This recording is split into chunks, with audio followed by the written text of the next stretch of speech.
Kamu bahagia nggak sih selama menikah? Kita udah ngotot-ngototan, maksudnya saya dituduhkan seperti ini Iya. yang didalilkan. Mm-mm. Buktinya apa? Anak aku udah mulai welcome, mau main. Kenapa aku videoin? Karena setiap malam momen itu yang aku akan kenang sama mereka gitu. Itulah makanya aku bilang perjuangan seorang ibu. Sampai pada akhirnya anak aku ya enjoy aja. Mereka kan nggak tahu gitu. 5 menit penolakan itu nyata, Mas Dini. Kalau sama anak kamu akan cerita apa tentang Mbak Im?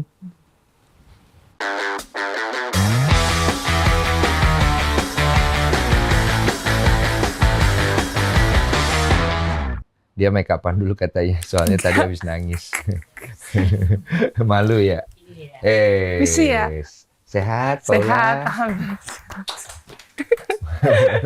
Nggak mau kelihatan nangis ya? Apa sih enggak? Malu ya? Banyak yang ditutupin ya? Enggak. Dari awal perkara. Udah setahun ya?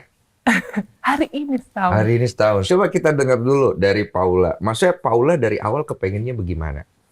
Nah, itu yang kita mau dengar. Oke, aku pastinya kepengennya awalnya baik-baik aja.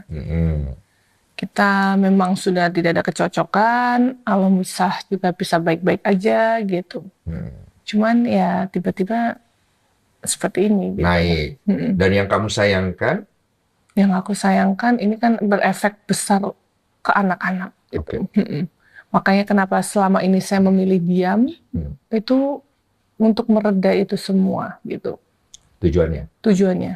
Dan buat apa nanti kita perang di media, yang paling dirugikan itu pasti anak-anak satu. Dan kedua, ini semua akan jadi abu gitu. Nggak ada yang menang, nggak ada yang kalah gitu. Semua kalah gitu. Tapi menurut pandangan aku, tapi kenyataan berjalan ya seperti ini gitu. Kapan kamu memutuskan untuk akhirnya kamu buka suara? Kemarin. Waktu pihak hakim memutuskan membacakan hampir isi di dalam putusan, nggak hanya putusan saja, tapi gugatan dan semuanya itu gitu. Ada yang kamu sayangkan nggak di situ?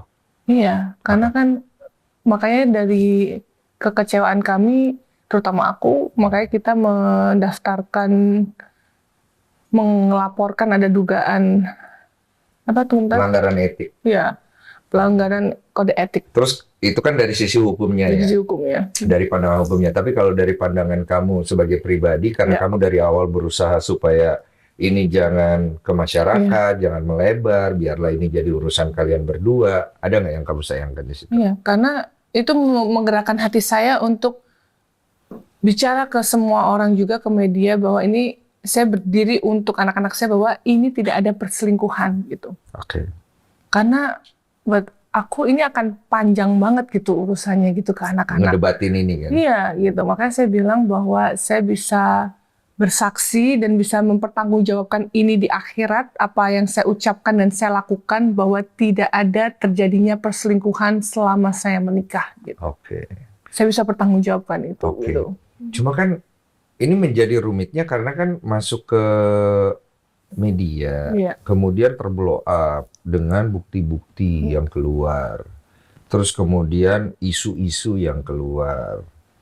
Kan dari awal sebenarnya kan harusnya kamu nggak mau ini keluar. Betul. Sekarang yang lebih kamu pikirin ke diri kamu sendiri atau ke anak-anak ini nih? Ke anak-anak sama orang tuaku.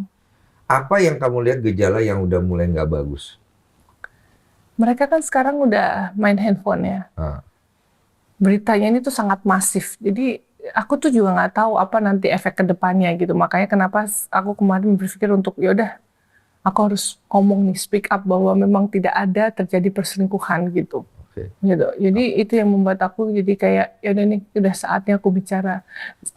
Jadi kayak sebenarnya sini juga aku mau bilang juga ya, kemarin kan sempat ada isu tentang CCTV yang masuk di kamar itu. Nah, di sini aku tuh mau ngomong bahwa kondisi itu laki-laki ini bisa masuk di dalam rumah itu atas izin mantan suami saya, gitu. Karena kita tuh mereka berteman puluhan tahun, udah seperti saudara.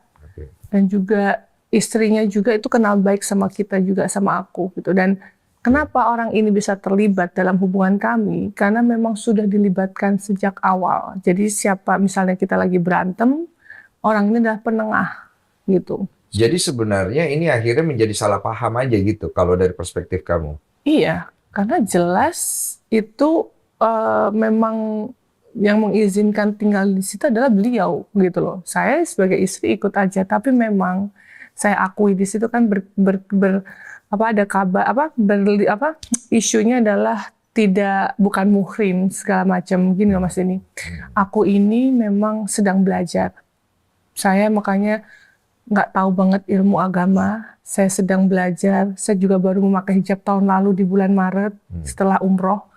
Nah, makanya kenapa doa aku tuh setiap sebelum aku menikah tuh, ya Allah tolong kirimkan aku seorang pasangan yang bisa menuntun aku dunia akhirat. Karena aku merasa aku sangat kurang akan agama gitu. Nah, memang salah gitu. Makanya saya minta maaf, memang bukan muhrim betul.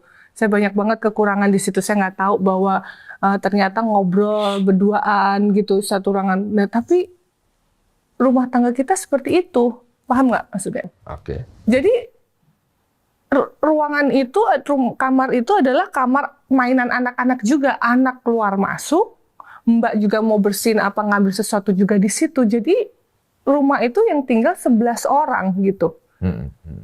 Jadi ya memang saya banyak kurangnya. Memang saya belum jadi istri sempurna. Saya secara agama memang saya salah. Tapi saat itu kita sama-sama lagi belajar juga gitu. Pasangan saya juga saat itu istilahnya tidak menggunakan rules bahwa kita bersalaman aja, bersentuhan aja kan bukan muhrim gitu. Sedangkan pasangan saya saat itu tidak mengindahkan itu juga gitu. Sebenarnya dalam rumah tangga kan, nah kodanya kan laki-laki. Nah di situ aku melihat juga, oh dia fine-fine aja dan ini adalah saudara, udah kayak saudara dan ngobrolnya sama istrinya juga gitu. Jadi buat aku kenapa kok jadi aku yang disalahin ya gitu loh. Oke. Nangkap. Iya, dan di sini saya mengakui memang dengan segala kebodohan saya dan segala kekurangan saya memang itu tidak dibenarkan. Saya tahu dan makanya kenapa saya sekarang belajar untuk lebih baik lagi, untuk belajar Islam lebih lagi karena ternyata seperti itu ya gitu. Oke, itu yang membuat kamu jadi posisinya jadi kurang bagus dilihatnya seperti itu gitu. ya. Kita udah ada lawyer kamu juga nih, Mas Alfon, Mas, masuk aja Mas. Iya, dari tadi nungguin, aku mulai duluan ya. Silakan duduk sebelah sini. Minum dulu, santai dulu ya. Jadi kita lagi ngobrolin seputar putusan kemarin di pengadilan. Nah, tadi kan beliau udah cerita dikit. Cuma aku pengen dengar sedikit sih dari pandangan hukumnya dari putusan kemarin. Sepertinya kan ada keberatan dari pandangan hukumnya. Boleh disampaikan nggak sih, Mas? Jadi kan gini, mereka itu mendalilkan ya, ada beberapa hal sih sebenarnya. Nah, dari itu sebenarnya awal-awal itu dibilang sebagai ini sih egois gitu ya, awal-awal sih sebenarnya gitu kan. Dan kemudian ada pertengkaran yang terus-menerus gitu. Nah, standar lah dalam dari permohonan talak gitu ya. Nah, tapi kemudian ini berubah gitu ya, menjadi istri yang nusus atau istri yang durhaka gitu ya. Oke. Kenapa itu? Sebenarnya ini ada pendekatan kekerasan dalam rumah tangga sih ya. Pendekatannya itu dalam bentuk ekonomis gitu ya. Dalam pendekatan ideal, sebenarnya kan ada perempuan dan laki-laki sama. Kan gitu ya. Perempuan itu sebenarnya nggak boleh dikontrol. Kan gitu ya. Itu makanya dalam pendekatan ekonomis gitu ya, itu juga nggak boleh gitu kan. Salah satunya yang pada saat sekarang itu ya, di dalam undang-undang KDRT itu hanya dalam pendekatan itu adanya penelantaran. Sebenarnya bukan hanya itu, tetapi terkait dengan ini ya kontrol.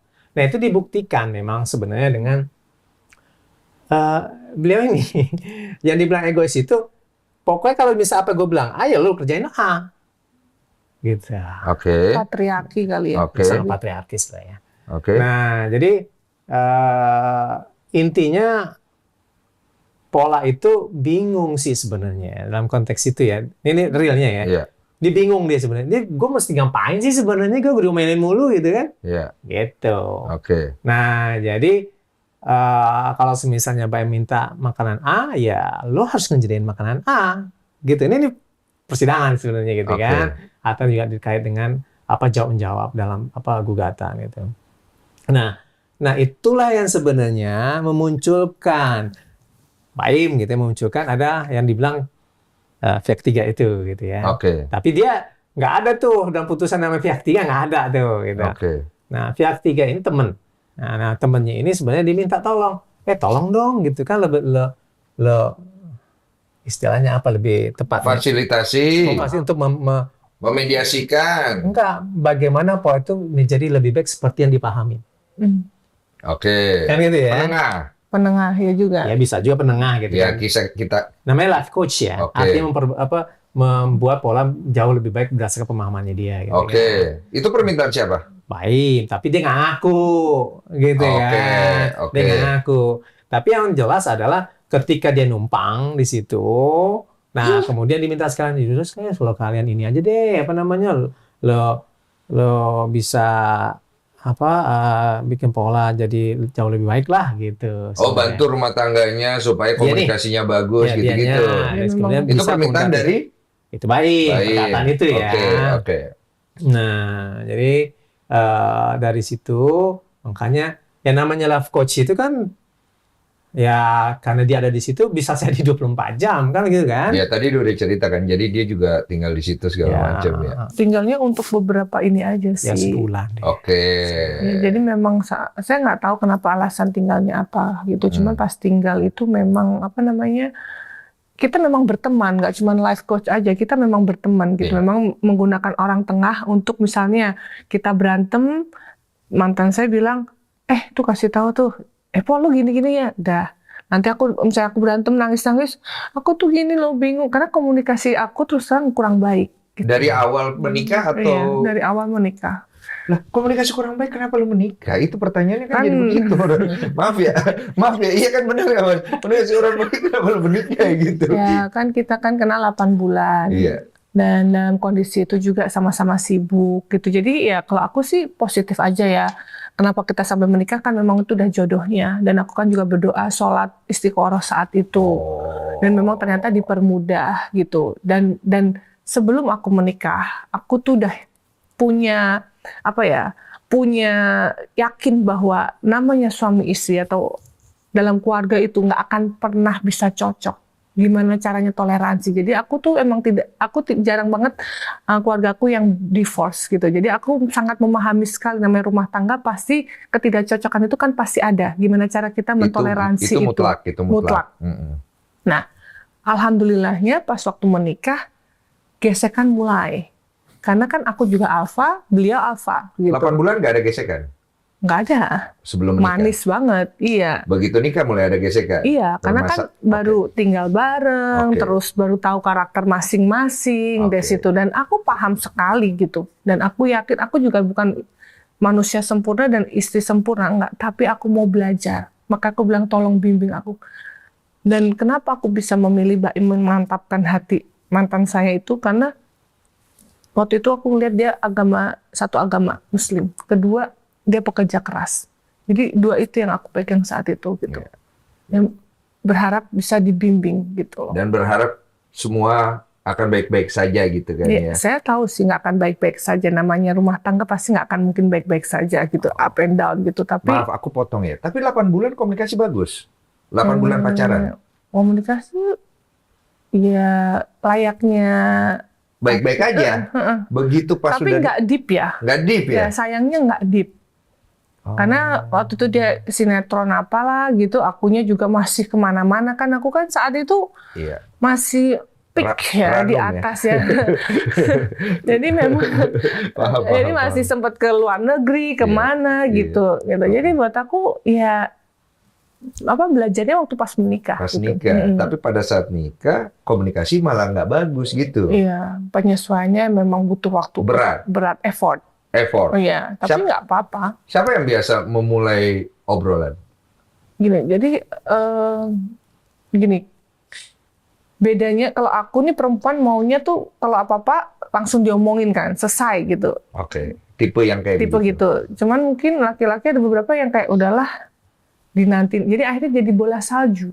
Oh, itu Gitu. akhirnya menjadi bola salju. Iya, dan ya saya sih bersyukur juga sih dengan kondisi yang sekarang. Makanya saya selalu bilang bahwa makasih dipertemukan dia dalam hidupku, karena dengan pernikahan aku yang seperti ini, aku jadi lebih mendekat sama Allah ya kan.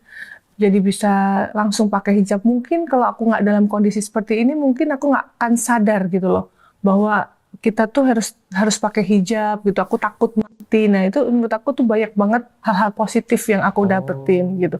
Jadi terima kasih karena pernikahan ini aku jadi lebih mendekat ke Allah gitu loh. Dan aku selalu bilang, aku sholat 5 waktu, aku ngeliat Baim. Oh, gue nangkep deh. Soalnya tadi aku ngobrolin sama kreatifku. Iya. Aku bilang si Paula hijrah gara-gara apa ya? Oh, ternyata gara-gara masalah rumah tangga ya. Bukan. Yang kalian coba untuk perbaiki ini segala macam. Bukan. Bukan. Aku pengen pakai hijab itu dari tahun 2019. Sebelum? Waktu hamil Kiano. Oh, hamil Kiano. Iya. Di situ. Tapi di situ perdebatan batin tuh, karena memutuskan memakai hijab itu kan nggak mudah.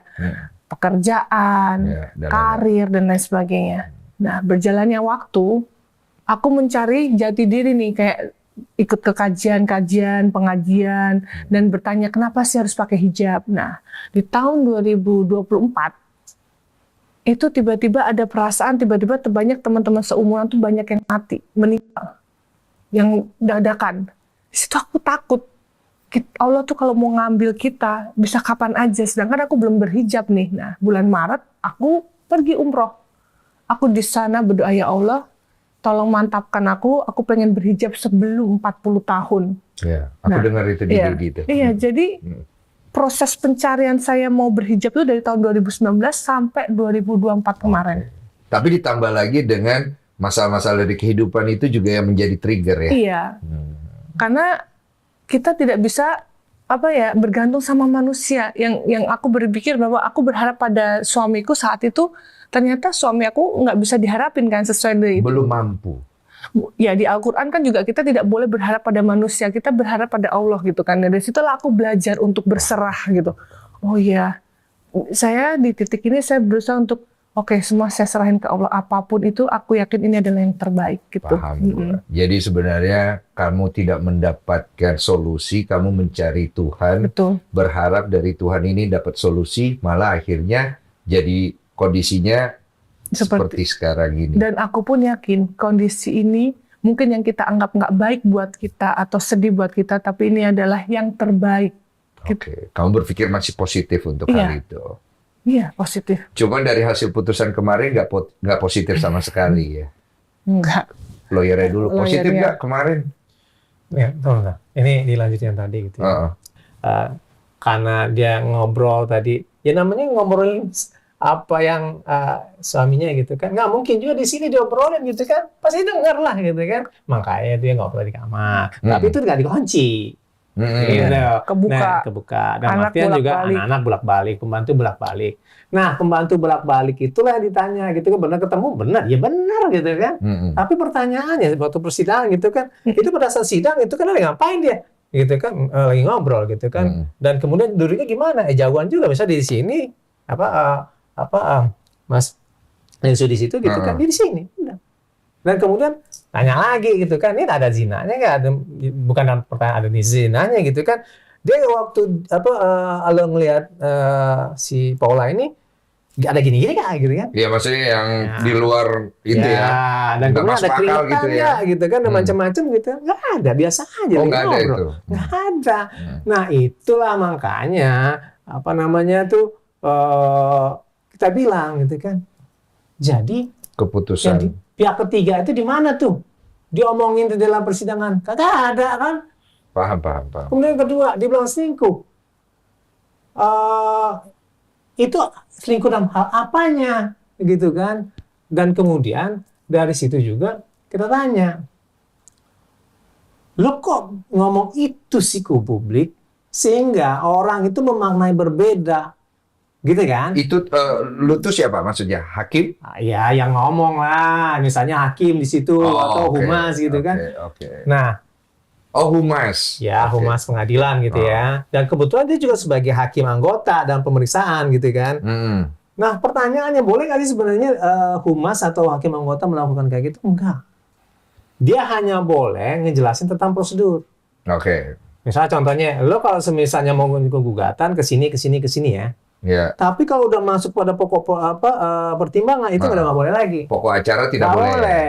Nah, itulah yang dikatakan sebagai hakim yang harus berintegritas kayak gitu. Ini sidangnya tertutup atau terbuka sebenarnya? Tutup. Nggak boleh ya. Dan hasilnya Iya. e-court harusnya. Ya, Oke, nah, paham. jadi sebenarnya kita mempersoalkan ada 3 sekuen ya. Oke. Satu pada sekuen persidangan gitu ya. Nah, dalam persidangan itu kan sebenarnya ada materi persidangan dan kemudian ada perilaku. Nah, yang kemarin itu kita melaporkan yang perilakunya gitu kan. Yang ini nanti akan dibanding nanti gitu ya. Iya. Nah, kemudian yang kedua, kemarin itu kan tahu-tahu ada juga persidangan aja. Kan gitu kan. Padahal itu udah sepakatin bahwa nanti kita ikut ya. Gitu ya. Sepakat itu gitu kan. Dan itu sudah menjadi agenda persidangan gitu kan. Nah, tahu-tahu kucuk nongol tuh orang.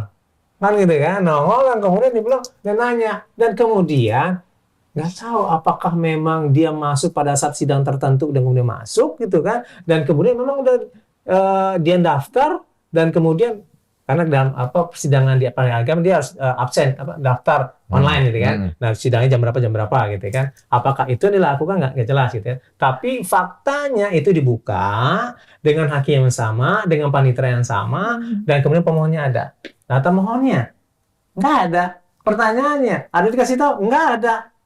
Oke. Nah, jadi kalau misal begitu, nah ini sebenarnya kan nggak boleh. Paham. Kedua gitu kan. Ketiga, ngoceh deh tuh.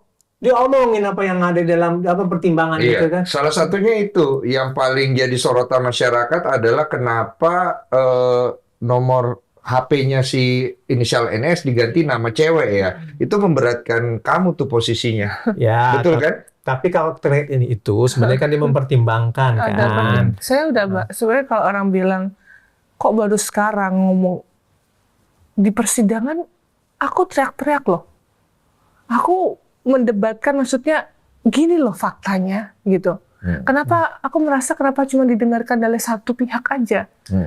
Kenapa diganti nomor teleponnya? Aku sudah menjelaskan karena tidak mau terjadi salah paham.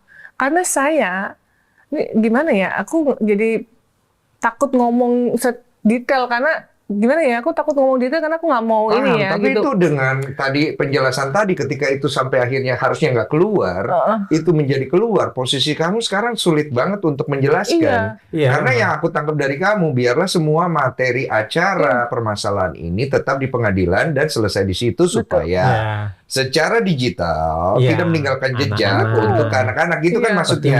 Dan saya kita udah ngotot-ngototan. Maksudnya saya dituduhkan seperti ini yang didalilkan. Buktinya apa? Gitu. Terbukti nggak? Nah, kita menjelaskan begini loh duduk masalahnya. Tapi nggak didengar sama sekali, malahan tiba-tiba keluar putusan seperti itu gitu loh. Itu yang saya sayangkan, kenapa harus kayak gitu? Ini anak-anak loh yang jadi korban gitu loh. Dan sekarang kamu harus menjelaskan semua kan mau nggak mau. Jadi susahnya di situ. Sekarang gini, kalau misalnya bertahan dengan semua isu yang sudah terlempar ke masyarakat, what's going to happen? Bingung nggak mau jawab seperti apa? Aku sebenarnya udah capek sih, man. 1 tahun capek. Sampai aku di titik kesini aja aku berdoa sama Allah, ya Allah, aku udah nggak tahu lagi cara ngebela diri kayak gimana gitu. Udah nggak tahu. Aku nggak tahu mau ngebela diri kayak gimana. Jadi aku udah pasrahin. Ini semua terjadi pasti akan ketetapan Engkau gitu. Cuman aku nggak tahu, Mas, beneran. Udah nggak tahu cara membela dirinya seperti apa kan? Iya, dan balik lagi seperti yang selalu aku punya prinsip. Orang yang membenci kita akan selalu membenci kita dan akan percaya apa yang kita omongin. Gitu. Dan kalau orang yang mencintai kita, yang sayang sama kita nggak usah ngomong, mereka akan selalu ada buat kita. Itu saya setuju. Cuma kan hidup harus berlanjut. Iya. Betul Ini kan, Mas? ini adalah salah satu cara ikhtiar yang udah aku lakuin demi anak-anak dan kedua orang tuaku. Pertanyaannya sampai kapan? Hasilnya terserah Allah. Kemarin kamu juga putusin diem, ujung-ujungnya akhirnya kamu ngomong. Kamu mau bertahan dengan semua polemik yang sudah terlempar narasi yang di media nih, termasuk yang barusan aku dengar lagi ada berita terbaru, kamu memilih untuk diam, ya. Masalah kamu ada sakit dan lain-lain, kamu udah tahu itu pasti kan. Kamu memilih untuk diam dan udah capek, orang pasti akan ada yang bersimpati. Tapi ini akan menjadi jejak digital. Kan dari awal kita udah ngobrolin nih, anak-anak gimana bacanya? Gimana pertanggung jawab saya? Bagaimana saya harus menjelaskan? Itu kan pasti ada di kepala kamu kan semuanya. Jadi untuk sekarang ini, biarkan begitu saja narasi itu. Kamu mau biarkan itu. Coba lawyer dulu. Ya, pertama gini ya, kalau saya sebagai lawyer kan memberikan pandangan ya, secara hukum, dan kemudian apa sih sebenarnya risiko-risiko dari pilihan-pilihan hukum yang akan diambil. Iya, itu dari hukum ya. Aspek hukum. Tapi dalam konteks yang lainnya kan pertanyaannya bagaimana kita meresponnya. Betul. Kan gitu. Nah, untuk meresponnya sih sebenarnya bisa dalam pendekatan diam, atau kita meresponnya secara terbuka. Betul. Gitu kan. Kalau misal ditanggapin terus, gitu ya, itu akan tidak baik pada anak-anak. Terus kita ajak. Ini kan tidak dalam artian sesaat, gitu ya. Betul. Untuk memunculkan kesadaran, apalagi ini kan yang namanya netizen itu tidak hanya berbicara tentang simpati, tetapi berbicara tentang angka-angka. Kan. Betul. Satu clickbait itu berapa, ada macam-macam. Kan gitu ya, itu akan muncul tentang hoax itu macam-macam gitu kan. Nah ini paling berbahaya sebenarnya gitu. Kalau misalnya salah satu pihak ya kita bisa memahami kepentingannya ini. Iya. Gitu ya. Iya. Tapi kalau misalnya ini clickbait untuk kepentingan ekonomis, ini kan paling berbahaya. Iya. Iya. Nah jadi bagaimana Paul harus merespon? Nah sebenarnya responnya itu kalau menurut saya dia terukur, gitu ya. Terukurnya dalam artian begini, coba cari mana hal yang sebenarnya tidak bersinggungan dengan anak nantinya gitu kan. Nah, yang tidak bersinggungan dengan anak itulah yang akan kita respon. Terutama respon secara hukum gitu kan. Nah, bahkan yang menarik gitu kan, yang baru-baru ini itu pertimbangan hukum itu muncul. Padahal yang namanya putusan gitu ya, itu hanya didapat oleh kedua belah pihak. Ya. Tidak untuk konsumsi publik. Tidak. Paham aku. Tapi memang ke depan itu akan dipublis sebagai bentuk akuntabilitas. Oke. Kan gitu kan? Iya. Parahnya itu diambil sesuatu yang sebenarnya tidak sesuai dengan fakta-fakta persidangan. Paham. Kan gitu ya? Iya, iya. Dan kemudian orang berasumsi, oh ternyata begini. Iya. Kan gitu iya, kan? Iya. Karena informasi itu tidak utuh. Nah itu makanya kita minta dong kepada aparat yang berwenang. Kan ini sudah jadi isu publik kan. Nah, bagaimana publik dalam artian direspons oleh negara ini merespon. Tadi kan karena kita menduga ada pelanggaran kode etik di situ, kita pergi ke Komisi Yudisial. Kan gitu kan? Karena di situ wilayahnya, gitu. Atau mungkin nanti kalau misalnya ada kaitan dengan permasalahan tapi bersinggungan dengan lembaga peradilan ke Badan Pengawasan Mahkamah Agung, gitu kan? Panjang bro, jadi kemana-mana ya? Iya, karena ini berdimensi menjadi dimensi publik dan negara berhak untuk ikut ke dalamnya. Nah, konsekuensi orang yang melakukan itu adalah di situ. Sampai pada wilayah-wilayah publik yang lainnya juga, gitu kan? Banyak. Gitu ya. Jadi kemana-mana. Itu pilihan-pilihan. Saya cuma bisa menyampaikan. Kan gitu kan? Saya cuma menyampaikan resiko-resiko, peluang-peluang dan seterusnya. Putusan ada di dia. Kan gitu kan? Putusan ada di dia gitu kan. Putusan ada di Paula benar. Nah, putusan. Karena begini, lo yang baik itu bukan menunjukkan tetapi menggali, menggali dan kemudian dia memberikan opsi. Lo mau ngapain? Kan gitu kan? Semua Kemungkinannya. Kalau lo mau ngambil pilihan ini, ayo. Gitu kan? Gue dampingin gitu kan. Nah, itulah namanya sebagai pendampingan hukum atau legal assistant gitu kan. Saya setuju. Bukan dalam artian dia nyuruh dan kemudian setelah itu nanti dia ngolah sendiri. Nah, itu deh. Paham aku. Paula, dari semua yang tadi kan kamu udah ngerti tuh, pasti ini konsekuensinya, ini skenarionya kalau mau ke sini, ini dan lain-lain. Oke. Hati kecil Paula pengennya apa? Itu yang mungkin selama ini tidak pernah sampai ke publik. Aku pengennya baik-baik aja sih. Damai. damai. Iya. Bagaimana caranya? Nggak tahu. Nggak tahu. Kenapa bisa tidak tahu? Nah, itu pertanyaannya. Ya, karena nggak ada komunikasi yang baik gitu. Oke. Ya, itu seperti tadi pengacara saya bilang, dengan kita diam itu kan sudah meredam. Oke. Ternyata nggak redam juga. Ya. Terus dibom, terus di ini dengan isu yang makin Macam-macam. lama makin dahsyat, makin dahsyat, makin dahsyat. Itu aku udah di titik kayak menurut aku kemarin dengan aku berdiri di komisi yudisial itu, saya bilang menyatakan dengan tegas bahwa tidak ada perselingkuhan. Oke. Tapi setelah itu lanjut ada lagi berita bahwa perselingkuhan itu banyak katanya. Ada zina, bukan muhrim, dibahas lagi bukan muhrim. Itu yang sekarang kamu lihat itu di media sosial itu sama persis yang kita alami di pengadilan. Oke. Karena tidak bisa dibuktikan secara zina, Iya. tapi dibilang saya istri durhaka karena ngobrol dengan laki-laki lawan jenis. Seperti yang tadi aku udah bilang, saat itu aku sangat dengan segala kebodohan aku nggak tahu agama. Aku nggak tahu bahwa dengan berduduk sebelahan tanpa, padahal di situ banyak anak-anak dan itu sesuatu hal yang bukan muhrim dan segala macam. Aku juga masih belajar. Iya, gitu. tadi kamu jelasin Iya. di awal. Jadi buat aku adalah aku juga bingung harus gimana gitu. Oke. Gitu. Oke. Jadi kita clear ya dari pihak Paula bahwa tidak ada perselingkuhan. Dan di pengadilan pembuktian perselingkuhan dari kalian itu tidak ada buktinya yang konkret dan jelas secara undang-undang ya. Ya, kalau dalam pendekatan hukum dan kemudian secara faktual di persidangan kemarin memang nggak ada. Oke. Nah, oleh sebab itu makanya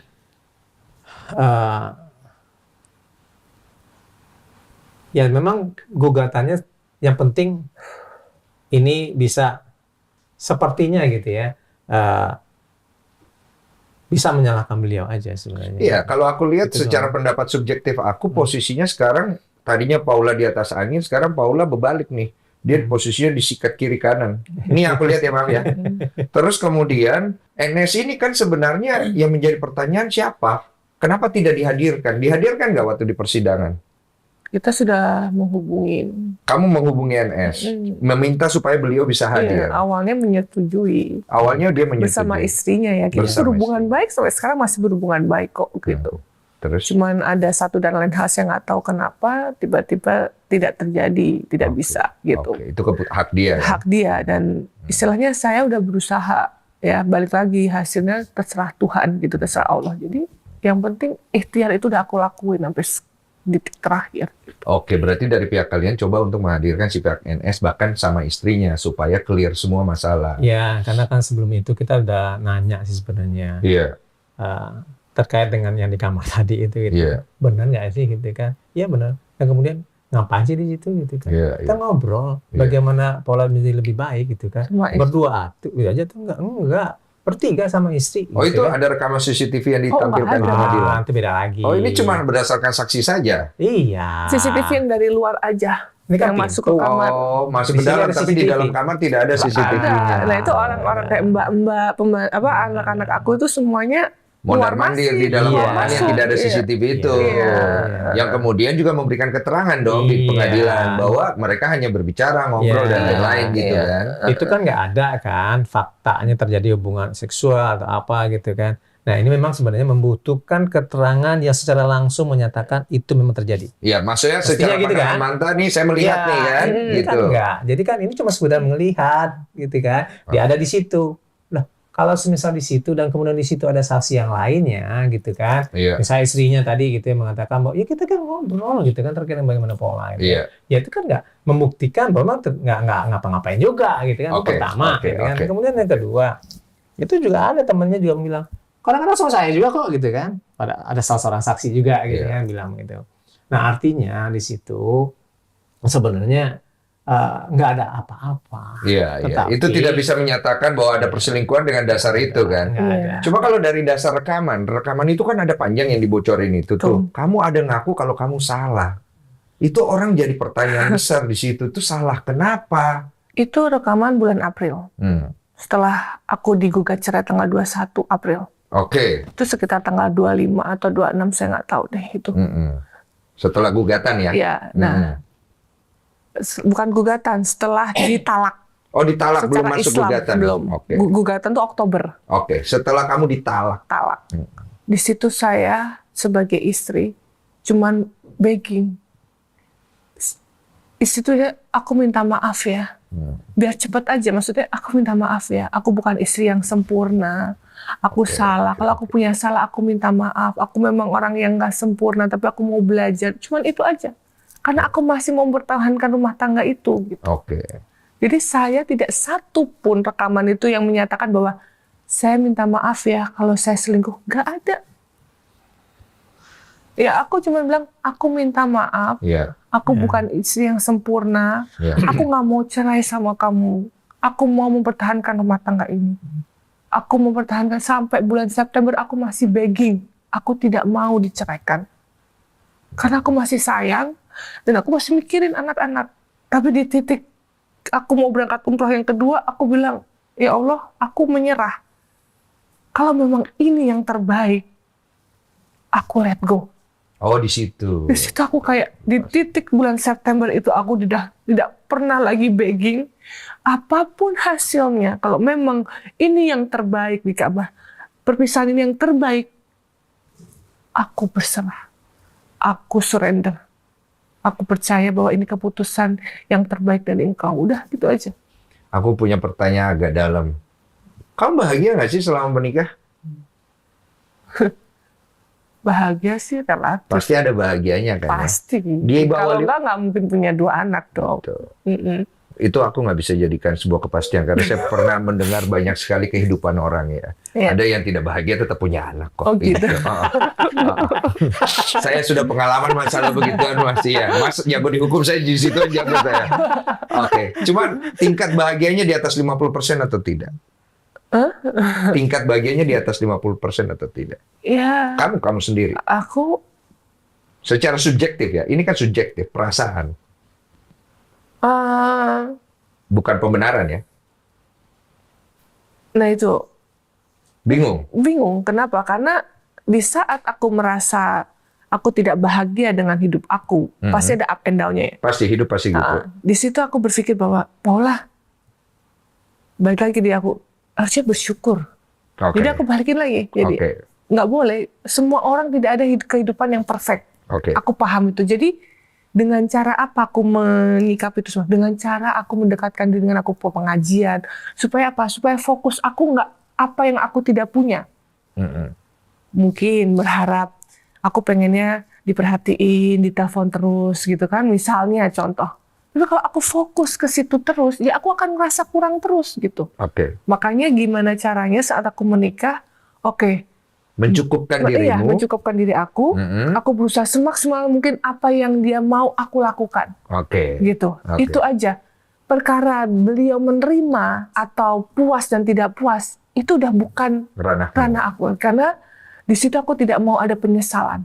Saat aku let go ini semua, aku tidak menyesal. Kenapa? Karena aku sudah di titik yang paling maksimal bahwa kasarannya nih, aku sampai dimaki-maki di depan orang aja, aku sampai bilang, iya sayang, maaf ya.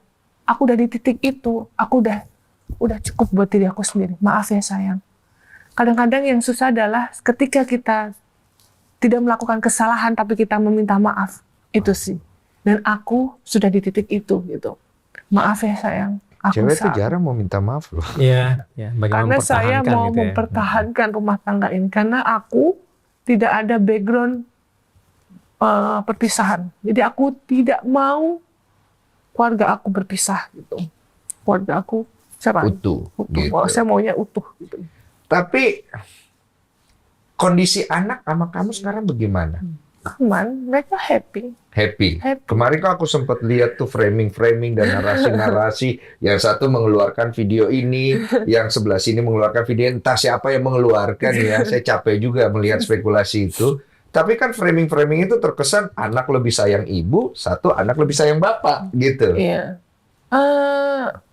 Jadi 8 bulan aku nggak bisa tidur sama anak. Nah ini aku juga mau ini nih ya, karena beritanya tuh bahwa tidak diizinkan bertemu, enggak, salah, bukan. Berita tuh katanya lebaran kamu cuma dapat waktu 2 jam aja sama anak. Iya, Itu jadi benar? benar. Jadi gini, anak aku gini, selama aku menikah, aku mendedikasikan hidup aku buat keluarga. Kalau saya bekerja pun, saya mensupport suami saya saat itu. Sangat mensupport. Saya dibutuhkan untuk YouTube, program semua saya ikutin. Tapi fokusnya pada anak dan suami dan anak gitu. Nah, begitu saya anak itu tuh udah hands on banget aku sama mereka. Nah, tiba-tiba perceraian ini terjadi. Yang biasanya hampir 24 jam sama aku anak-anak. Begitu aku umroh September itu saya titipkan ke beliau. Anak itu langsung berubah setelah pulang itu. Anak nggak mau. Kak, yuk gantiannya tidur sama mama ya di rumah. Padahal kan biasanya begitu tuh, ganti-gantian, udah co-parenting gitu. Nggak mau, nanti ya mah, nggak mau. Itu berlanjut sampai 8 bulan. Bingung kamu? Iya, aku cuma bilang, kok berubah ya gitu loh. Ada apa ya? Ada apa ya? Iya, paham. Dan aku nggak bisa nanya ke anak aku, karena aku nggak mau bikin beban gitu loh. Aku tanya sama papa, ada loh. Jadi aku bertanya malahan merasa tersudutkan, bingung kan. Nah terus aku harus tanya sama siapa? Ya udah, kalau aku mau ikutin ego aku bisa rebut anak aku dari kapan, bulan keberapa. Tapi aku nggak melakukan itu. For the sake of mental anak-anak. Selalu ngomong sama Mas Afwan, gimana ya Mas Afwan? Kamu tahu nggak? Tiap hari aku nangis. Kangen, jadi kalau ke sekolah, tapi aku tiap hari, kasih nih, aku ke sekolah, entah 5-10 menit aku selalu muncul. Kiano, mama bawa Kiano, mama bawa donat. Kiano, mama bawa. Itu aku usaha terus. Sampai aku bilang sama gurunya, apalah artinya 5 menit sama yang 23 jam 55 menit nggak sama aku. Terus kata gurunya, justru yang 5 menit itu mereka akan terkenal. Aku lakuin terus dengan sabar. Sampai akhirnya anak aku udah mulai welcome. Mau main. Kenapa aku videoin? Karena setiap malam momen itu yang aku akan kenang sama mereka gitu. Itulah makanya aku bilang perjuangan seorang ibu. Gitu. Sampai pada akhirnya anak aku ya enjoy aja. Mereka kan nggak tahu gitu. 5 menit penolakan itu nyata, Mas Denny. Iya. Rasanya terpukul. Cuman aku nggak boleh blaming anak aku. Dari aku, kenapa ya anak aku cuma, ya udah, kalau Kiano nggak mau, belum mau sama mama, nggak apa-apa sayang. Mama cuma mau bawa mie, mau bawa coklat, mau bawa 1 buah. Ya itu aja yang bisa aku lakuin gitu. Iya, ya dengan seikhlasnya hatimu aja.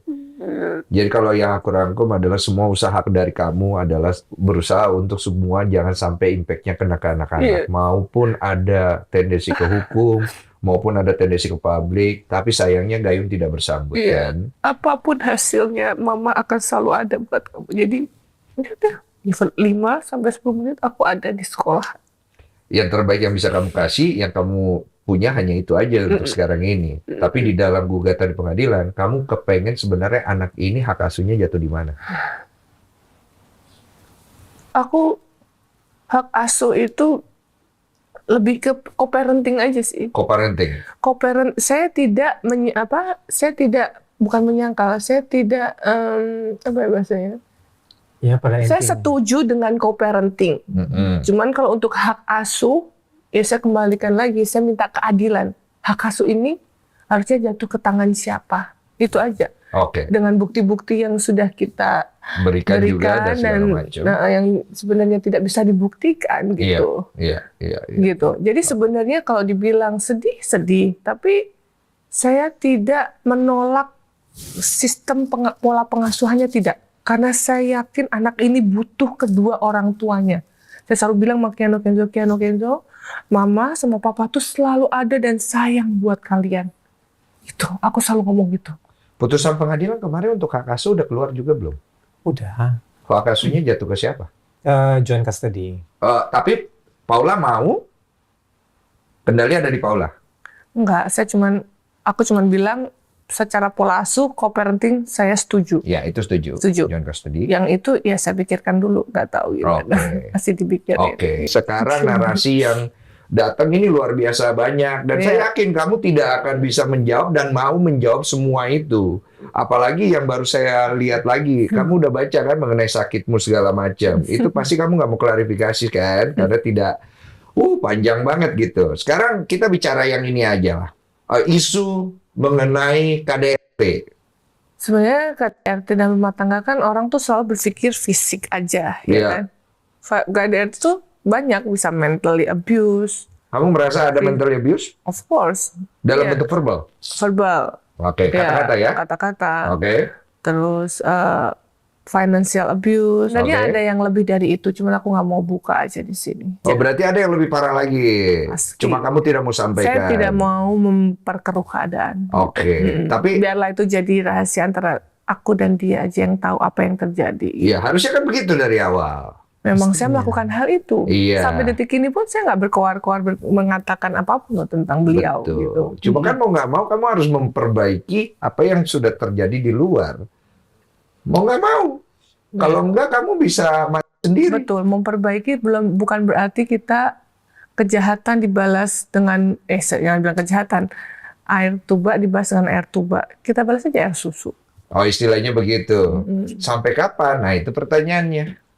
Ya, kita kan kalau kebaikan nggak ada sampai kapan ya, semampu kita aja kita lakuin terus. Semampu kamu. Tapi harapannya sampai ada perdamaian di antara kalian berdua dong pasti. Pasti. Karena kan ini menyangkut anak, gitu kan. Tapi masih sayang nggak sih sama Baim? Kita udah. Pertanyaan gue ajaib ya.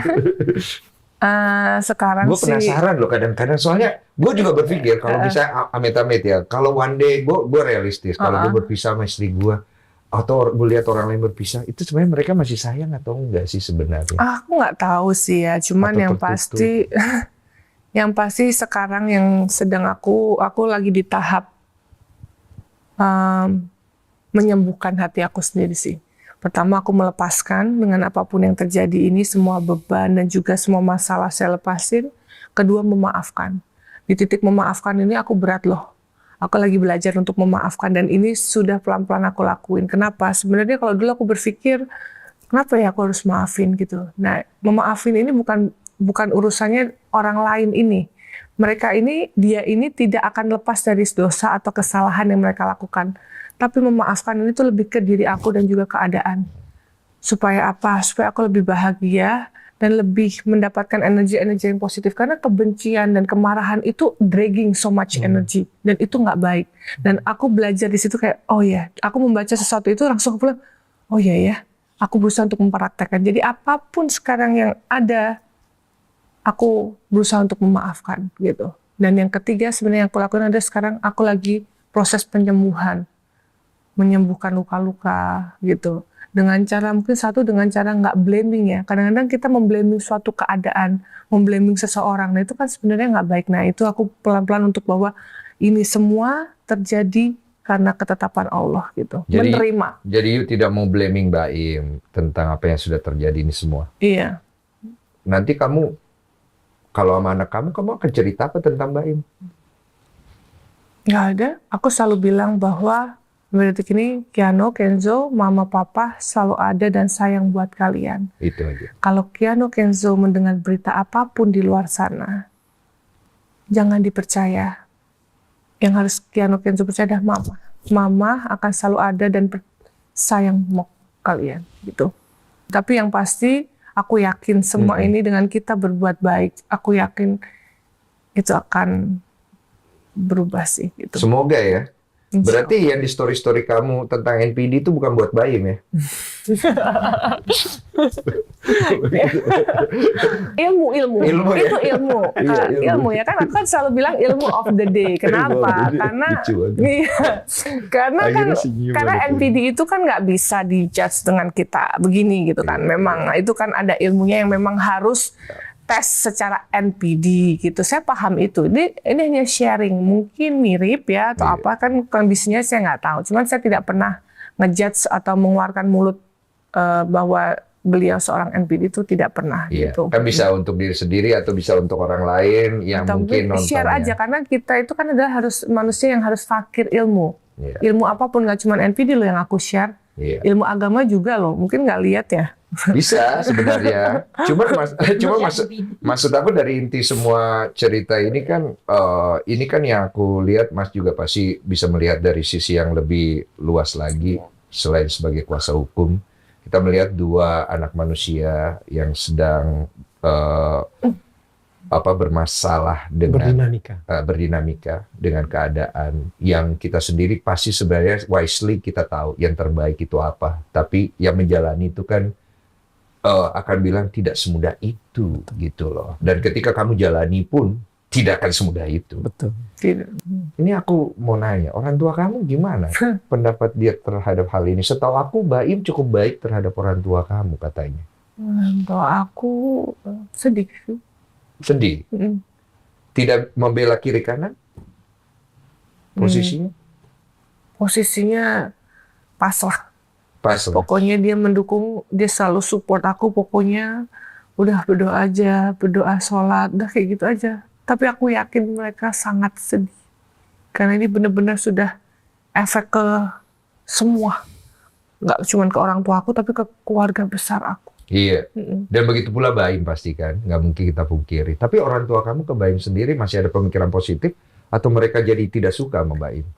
Nggak ada komen sih. Oh, nggak ada komen. Jadi memang kalau keluarga aku tuh mereka lebih suportif. Apapun yang buat aku bahagia, keputusan aku apapun itu mereka support. Mereka nggak pernah ikut-ikut dalam mengambil keputusan atau mengkompori atau mensupport yang seperti apa, nggak pernah. Nggak mau ikut campur. Nggak mau ikut campur. Semua adik-adik aku, mami papi aku, semua seperti itu. Biarkan keputusan ada di tangan kalian saja gitu. Makanya kalau mungkin orang melihat bahwa aku selalu tampil sendiri ya karena buat aku nggak mau melibatkan mereka terlalu jauh. Gitu. Iya. Tapi pasti di hati kamu seorang Paula kepengennya ada waktu, anggaplah saya Baim ya, anggaplah saya Baim gitu. Pengen ngomong apa gitu sama saya gitu. Yuk apa gitu. Saya Baim nih ceritanya saya Baim. Masih sayang nih senyumnya nih. Aku sampai lupa cara bujuknya gimana ya. Gimana sih kalau bujuk Baim kalau lagi bete? Enggak sih, sebenarnya di titik proses itu pun juga aku selalu bilang. Aku selalu bilang, yuk udah kita baik-baik aja. Aku udah bilang, ini bukan soal nama baik aku. Bener, aku udah gak peduli nama baik aku atau maksudnya diri aku. Ini aku gak mikirin diri aku. Tolong kita pikirin anak. Itu dari awal tuh berapa bulan tuh saya selalu bilang gitu. Cuman ya apa ya, mungkin orang punya pemikiran sendiri ya. Kadang-kadang kita nggak bisa mengkontrol pikiran orang. Jadi aku juga nggak tahu apa yang dipikiran pihak sana gitu. Jadi buat aku pun sekarang aku merasa belum bisa menemukan cara untuk untuk berkomunikasi dengan tepat. Sekarang gini, mungkin saya harapannya adalah mungkin nantinya dengan berjalannya waktu, beliau pun juga sudah tenang, sudah tidak ada kemarahan gitu. Mungkin akan bisa gitu. Karena kalau untuk saat ini gitu, akan sulit. Kenapa? Karena saya melihat beliau masih ada rasa apa ya? Mungkin kemarahan itu masih ada gitu. Jadi agak sulit dikomunikasikan gitu loh. Mungkin bukan beliau ya, atau mungkin orang-orang di sekitarnya. Bisa. Gitu. Ya. Jadi api itu nggak akan pernah padam gitu loh. Makanya kenapa saya diem itu supaya yuk padam yuk. Habis itu kita yuk move on yuk. Kita ngomongin anak nih, yuk gitu loh. Bahkan sampai nanti Kiano besok tahun depan udah sekolah SD. Mau gimana pun kita nggak akan pernah putus hubungan gitu loh. Betul. Itu gitu loh. Jadi aku sekarang lagi menunggu yuk move on yuk gitu, padam gitu. Di sini Baim. Move on yuk. Dan tapi aku juga yakin sih man, kebenaran itu akan menemukan jalannya soon or later. Betul. Iya. Tapi kan kebenaran itu kalau tidak menghasilkan perdamaian, pertanyaannya untuk apa? Iya. Gitu kan? Ada lagi yang mau disampaikan? Ada lagi pertanyaan? Keno, oh ya Keno. Pokoknya mama sama papa selalu ada dan selalu sayang sama mereka. Semua buat Keno. Itu aja yang selalu aku utarakan. Aku selalu omongin ke mereka setiap saat. Ya. Dan bahkan ya udah. Aku yakin mereka paham kok kondisinya. Dan insya Allah aku selalu dengan pertolongan Allah mereka akan baik-baik aja. Amin. Amin. Mereka akan